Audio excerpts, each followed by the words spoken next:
Hello, everyone, and happy Lent. Today we're celebrating the third Sunday of Lent, so we're working through The Great Divorce by C.S. Lewis on heaven and hell. And today we're going to be talking about chapter 6, 7, and 8, which means we're over halfway down. There's 13 chapters in all. We have 2 more weeks after this to go through it. Before we get into that, just a reminder and an invitation. This Friday, which is going to be Friday, March 17th, we're going to have Stations of the Cross at 6:30 p.m. at St. Mary's Church. So we hope that you'll join us for that, 6:30 station at St. Mary's. And then following that, we'll have our dinner as usual in the hall. And since it's St. Patrick's Day, we have a dispensation. St. Patrick is the patron saint of Boston. We have a dispensation and permission to eat meat. So we're going to be having a boiled dinner that night. Some parishioners are putting it together, so free for everybody. Corned beef, cabbage, potatoes. There will be also some peanut butter and jelly for anyone who doesn't like a boiled dinner. But we hope that you'll join us for that as well. And then save the dates for April 6th, 7th, and 8th. So Easter is on April 9th, but Thursday, Friday, Saturday before that, the 6th, 7th, and 8th are Holy Triduum. Thursday is April 8th. Thursday is April 6th.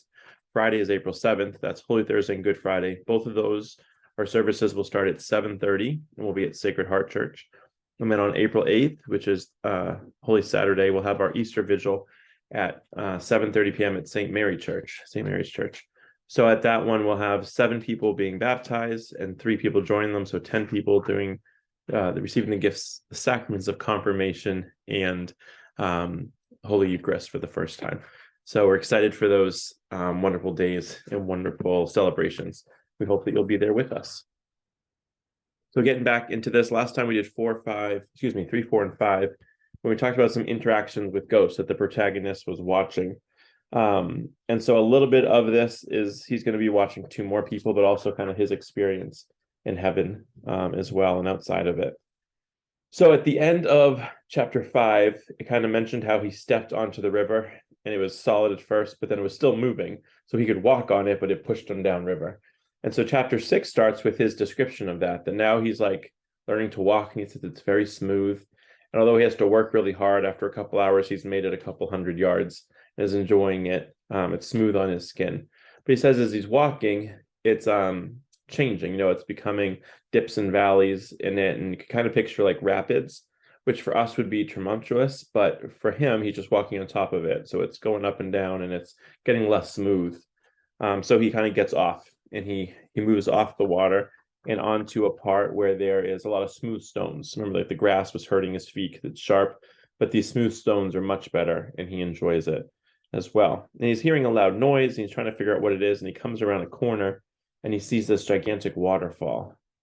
And he talks about how the sensations there are so different from Earth, that what either he would have been unable to comprehend when he was alive, or what would have been he would have seen less of it. Now he can see so much. So before, what first for a moment started out as like this fearful noise and so loud, he says his senses adjusted, and now it sounded like beautiful. It sounded like, although it was loud, it sounded like giants laughing.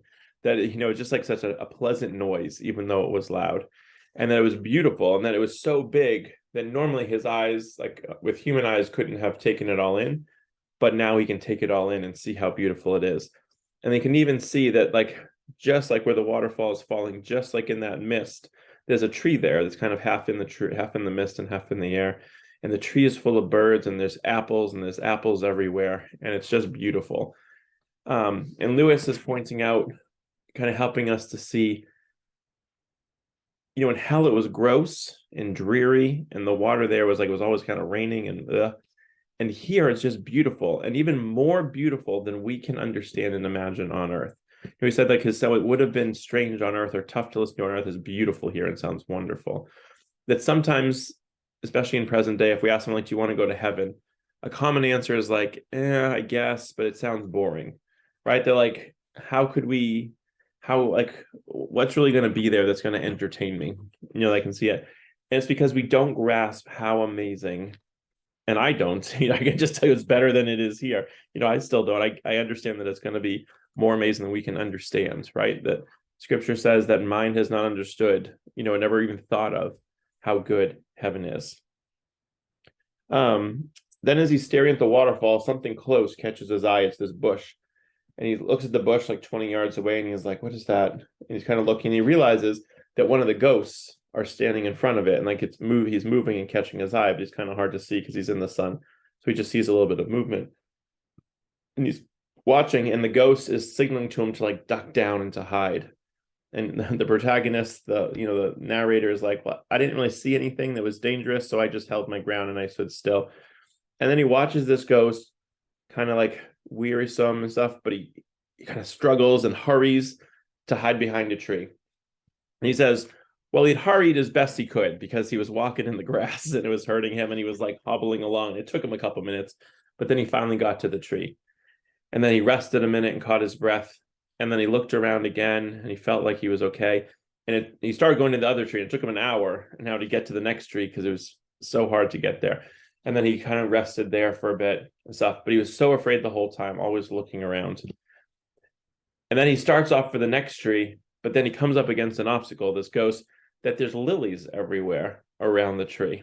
And the lilies, which would be fine for us, we just walk through them. He can't move them, right? Because he's in, they're so much more solid than him. Remember, like the grass doesn't move under his feet and stuff. He can't get through these lilies and he can't find a way through. And he just like stresses out and he tries to like wait for a breeze and he tries to go through the bottom of them and he can't.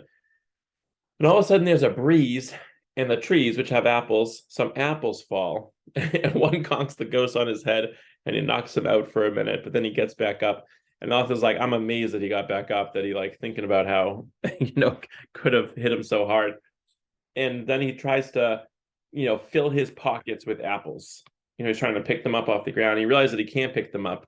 He's like, well, I'll just get one or two. And he's just kind of settled for two, just one in each pocket. And he's like, oh, I'll settle for one. If I can just get one, I'm going to get the biggest one. He tries to pick up the biggest one, but he just can't do it. And the protagonist is like, oh, yeah, I remember like just trying to move the rock or just trying to move the leaf, isn't impossible. I'm amazed.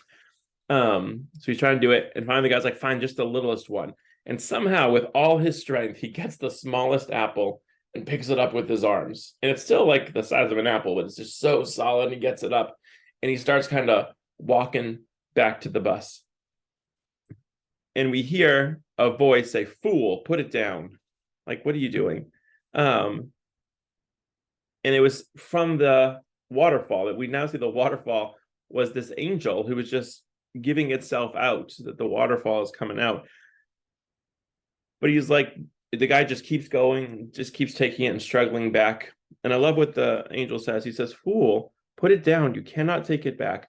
There is not room for it in hell. Stay here and learn to eat such apples. The very leaves and the blades of grass in the wood will delight to teach you.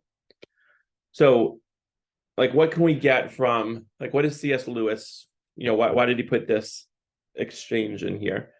And we can see how the ghost is operating on fear, that it's fear that's keeping him from enjoying the place and seeing the beauty of the place. And he's just trying to get out and get back, even though there is nothing to be afraid of, right? Like, he's looking around. The narrator's like, I don't know what he's afraid of. There's nothing here to look around for. And yet this fear is keeping him from seeing the goodness. He's hiding as best he can. He thinks he's being watched or hunted or something because he's going from tree to tree and trying to get back to the bus without being seen.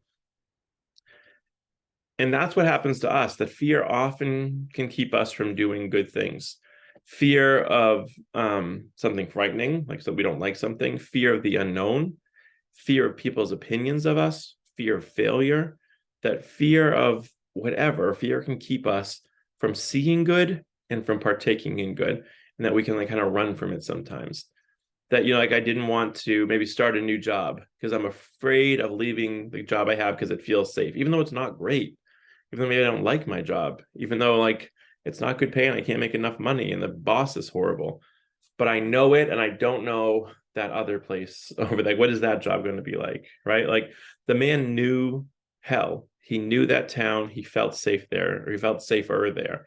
Here was new and he didn't like it and he was afraid. And that fear was keeping him from seeing this goodness as well.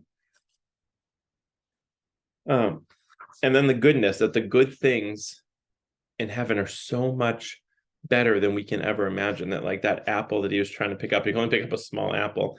because he still can't grasp the goodness that's all around him. And so since he mentally can't grasp the goodness, he literally can't grasp the goodness. But like the angel says, like, stay here and learn to eat such apples. The very leaves and the blades of grass and the wood would delight to teach you. Like, just look around and be present, right? Be present and see the goodness, and we can learn from that goodness as well. And then there's the line in there that we'll see more about later. But the angel says, you cannot take it back. There is not room for it in hell. So he doesn't say, there's a rule, you can't take it there. He doesn't say, you're not allowed to. He doesn't say, I won't let it happen. He doesn't say God's mad at you for trying. He says, you cannot take it back because there is not room for it in hell. And we're going to hear more about that later, not today, but later in the story. But what does that mean? There is not room. Because we'll touch on it now, but we'll see what he means later. That, we often think of hell as pitchforks and stuff. We'll talk about that, and demons and fire and brimstone. But remember, Lewis is talking about hell, the way we can still understand it too, is a lack of love. There's a lack of goodness. There's a lack of anything good there. We could see that in like how people kept being farther away, and it was dreary, and there was nothing good in the city. And so an apple is good. It's delicious. It's healthy. It's food. It's a creation. And that, the angel's saying you can't take it there. It doesn't belong there. There's no room for it. There's no room for goodness in hell. Where there's a lack of love, there's a lack of beauty, there's a lack of taste, there's a lack of everything good in hell. That's what hell is missing, everything.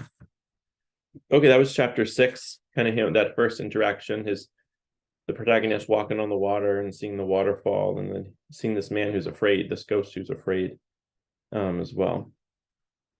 So then in chapter 7, he continues walking, he's looking, and he kind of walks away from the waterfall, and he's kind of looking around. And then he hears a voice that says, thinking of going back. And he kind of looks around, and he notices another ghost. And there's a ghost there. And he says, the ghost looks kind of nice. Looks kind of the type of person who he would have been friends with, on Earth. And he says to him, I'm going to read this now. The protagonist says, I don't know, said I, are you? Yes, it replied. I guess I've seen about all there is to see. You don't think of staying? That's all propaganda, it said. Of course, there never was any question of us staying. You can't eat the fruit, and you can't drink the water, and it takes you all of your time to walk on the grass. A human being couldn't live here. All that idea of staying is only an advertisement stunt. Then why did you come? Oh, I don't know. Just to have a look around. I'm the sort of chap who likes to see things for himself. Wherever I've been, I've always had a look at anything that was being cracked up. When I was out east, I went to see Pekin. What was Pekin like? Nothing to it. Just one darn wall inside another. Just a trap for tourists. I've been pretty well everywhere. Niagara Falls, the Pyramid, Salt Lake City, the Taj Mahal. What was that like? Nothing worth looking at. They're all advertisement stunts, all run by the same people. So we hear in this man that it's not that he doesn't like heaven, he doesn't like the things. He is bored by it. He's not impressed. He's like, I've been all over. It's whatever. They're all just stunts. I can't even stay here. I've seen the Taj Mahal, I've seen Niagara Falls. It's, it is what it is as well. And so it's the boredom. This man, this ghost is representing in us our boredom and our complacency. That how many times have we, you grow up in a town, and then there's things to do in that town that tourists come to see, right? Like maybe it's a museum, or maybe it's a park, or maybe it's whatever. And yet you've never been there. You've been there once, and you're like, yeah, I'll get there eventually. It's not that great. That there's so much around us. We don't even have to go to heaven. There's so much beauty around us. Sunrises and sunsets, and the parks and the mountains and the rivers and gardens and museums and art and literature and movies and friendships and beauty. There's so much around us. We don't even have to travel. And yet if we want to travel, there's even more beauty out there. The creation that people have made, the creation that God has made in Niagara Falls, the creation that people have made in buildings and different places. It's just, there's so much beauty there, and yet we can get bored pretty easily. There's a line in a song that I like that says, if you're bored, then you're boring. That, it's not the world around you that's the problem. If you're bored, it's because you can't see the goodness in it. It's within you. You need to figure that out as well too. And this man is bringing that with him, that boredom, that blasé feeling with him to heaven because he didn't learn to find beauty on earth. He went to Niagara Falls and Salt Lake City and the pyramids and Taj Mahal, and he couldn't even find beauty there in the natural world around him. When we can't find beauty in the natural world around us, we're going to have a very hard time finding beauty in the spiritual around us and then in heaven later. The more we can see it now. And so this man is just like, no, I don't believe it. It is what it is. We can't really stay here anyway. And then the man is saying like, well, should we stay? Should we not stay? Like, even in hell, I thought I'd see some interesting people. They tell us it's going to be fire and brimstone and these horrible people, but that wasn't even true. And so the protagonist says there seems to be some idea that if one stays here, one would get, well, solider and grow acclimated. And the ghost says, I know all about that. Same old lie. People have been telling me that sort of thing all my life. He says, when I was in the nursery, they told me, I'd be happier one day. And he says, when I was married for a month, they said, you'll grow into it. And when I learned Latin, they said, Latin will get easier. Just stick with it. He goes, it's never true. They just tell you to wait and wait and wait. And it never happens. It's just not, he couldn't find, when alive, he couldn't find the beauty in things. And he also couldn't find the beauty in the process, right? In the struggle, in the, in learning, right? The interest in learning that it takes time to grow into something. If something snaps real quick, that means it was very easy. And there are some things like that, that's fine. But the things that are really beautiful, like take some time. An artist who has, even the one who has natural ability, takes some time to learn how to grow that and to develop into his or her potential. That we want to, if we're going to see and appreciate beauty, we have to learn that process as well too. Okay, so then the man asked the ghost, well, what would you like to do if you had your choice? And this is where we can really see that if you're bored, then you're boring, and that he's complacent and doesn't really he can't see beauty anywhere. So the man asked the ghost, well, what would you like to do if you had your choice? And the ghost says, there you go, asking me to make a plan. It's up to the management to find something that doesn't bore us, isn't it? It's their job. Why would we do it for them? That's just where all the parsons and moralists have got the thing upside down. They keep on asking us to alter ourselves. But if the people who run the show are so clever and so powerful, why don't they find something to suit their public? All this poppycock about growing harder so the grass doesn't hurt your feet, there's an example. What would you say if you went to a hotel where the eggs were all bad, and when you complained to the boss, instead of apologizing and changing his dairyman, he just told you that if you tried, you'd get to like those bad eggs in time? That he doesn't say, okay, yes, there's beauty around it, I can't appreciate it, right? Like, at least hopefully we can say that sometimes. But this man is well beyond that. And he's like, no, everything needs to change for me. I don't need to change. I'm amazing. I can appreciate things that are interesting. You just aren't giving me anything interesting yet, right? Like, you need to solve my problem of boredom. You find something that makes me not bored. When in reality, there's so much around him. And the man just saw like this waterfall and the birds. Like right before this, he described the beauty of the place. We know we're in a beautiful place. The man can appreciate it. And yet this man can't, right? That it's not the situation. It's this man can't find joy around him. And he just blames it on other people. And so then he says, okay, well, I'm leaving. I'm going to go back to the bus. Did you want to come? And he goes, no. The protagonist is like, no, at least it's not raining here. And the guy's like, yeah, well, what do you think is going to happen when it does? Like, it's nice now, but it's going to be later. He's like, the grass is hurting your feet. Those raindrops are going to be like bullets, like going right through you. He's like, I don't want to be here when that happens. And so he moves off to the bus, and that ends chapter 7. Chapter 8 starts where now that man's boredom and that man's fear, which wasn't present in the protagonist before, is now present in him. Like, he's instilled fear in somebody else. And so the narrator sits down and he's like, oh my gosh, like, I should be afraid. Like, what was I thinking? Well, I'm glad I didn't go near that waterfall. Like, that would have killed me. I would have just been killed by it. Like, imagine if there's, a plant moves and some dew falls off. It's going to punch holes through me as well. And he starts getting so nervous and saying like, oh my gosh, I really shouldn't have been here. Like, this is ridiculous. And he gets kind of nervous and he says, well, let me just start walking away. He's like, I just don't want to be out in the open. And so he starts moving away. And Lewis here is talking about like the power of fear. So this next part is on fear. I mean, we already talked about fear a bit. So right here is on fear. That fear can move into you. Like, you can be immune to it for a while. Like he was talking to this man. And that first one, with the apples, he was scurrying around that we talked about. And he could watch that. But once it gets kind of in your head, then we start being afraid. And now we're afraid of things that we weren't afraid of before. That we live our whole life fine, and then we start being afraid of other people's opinions or danger or things that are unfounded fears as well too. That we take our eyes off of God, and now we start worrying about something. So he took his eyes off of the narrator, took his eyes off of the beauty, the waterfall, the angel there, the sky, the mountains, the water, the rocks, how beautiful and solid they are, and started like kind of just sitting and turning it on himself and saying, oh my gosh, I should be afraid. Like this is very dangerous for me now. And he turns into himself. As he's walking, he notices another something else catches his eye, and it's another ghost kind of hiding in a bush. And it says it's not really hiding in the bush because the ghost can't squeeze into the bush because the twigs and the leaves are so solid they can't push past them. So they just kind of like hide as best they can in there. So this ghost, who he sees as a woman, and a very nicely dressed woman, is kind of hiding in the bushes as best she can. When another solid person comes in, it kind of comes into the clearing where they are.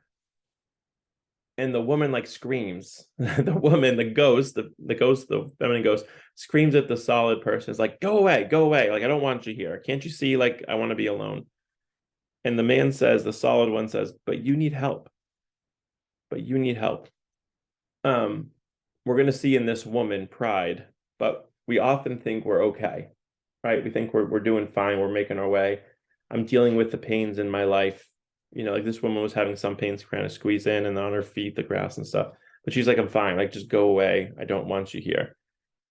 And we need people to kind of push in sometimes. Sometimes we do that for people, but we also need people for us to push in and say, like, but you need help. And we need to realize that we need help, because a lot of times we're just running away from things as well. So the woman says, if you have even a little bit of decency, can you just leave me alone, please? Like, I'm embarrassed. I can't believe that I'm here. Like, I never would have come up here. I never would have come here to this place if I'd known. Like, why didn't they tell me? This is ridiculous. And the man says, like, you don't have to be afraid. Like, it's not going to hurt long. Like, I'll help you with that. And the woman says, I'm not afraid. Like, that's ridiculous. And the solid man says, oh, then what is it? And she says, can't you understand anything? Do you really suppose I'm going to go out there among all those people like this?